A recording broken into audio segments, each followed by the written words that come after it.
ఉత్తర America Pacific మహాసముద్రంలో దాదాపు 500 కోట్ల స్టార్ ఫిష్లు అయితే మరణించాయి. గత 10 సంవత్సరాల కాలంలో 500 కోట్ల స్టార్ ఫిష్లు. వీటిని సీ స్టార్స్ అని కూడా పిలుస్తారు. ఇవి రెక్కల్లాంటి ఆకారాలతో ఉంటాయి. ఒక్కొక్క ఫిష్ కి 24 రెక్కలు కూడా ఉంటాయి.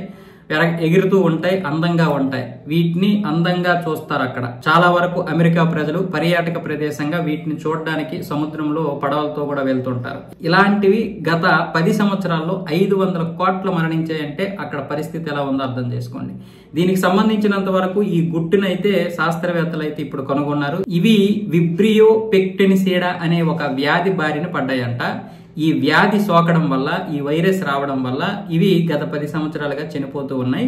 వీటి యొక్క రెక్కలు చాలా మెత్తగా ఉంటాయంట. అయితే ఈ వ్యాధి వల్ల, ఆ వైరస్ సోకడం వల్ల ఆ మెత్తగా ఉన్నటువంటి రెక్కల్లో ఈ వ్యాధి వెళ్ళి వాటిని చింద్రం చేసేసి ఆ రెక్కలు రాలిపోతూ ఉన్నాయంట. ఆ రెక్కలు రాలిపోయిన తర్వాత ఇవి ఆటోమేటిక్గానే చనిపోతాయి. ఎందుకంటే ఈదలేవు, ఎగరలేవు. సో దీనివల్ల 500 కోట్ల స్టార్ ఫిష్లు అయితే చనిపోయాయి. దీని గురించి ఇప్పుడు శాస్త్రవేత్తలు ఇంకా పరిశోధన చేస్తున్నారు. వీటికి కావలసినటువంటి వ్యాక్సిన్ కూడా కనుక్కొని తద్వారా ఆ వ్యాక్సిన్ ని మళ్ళీ ఈ స్టార్ ఫిష్లకైతే వేయడానికి ప్రణాళికలు రచిస్తున్నారు అమెరికా శాస్త్రవేత్తలు.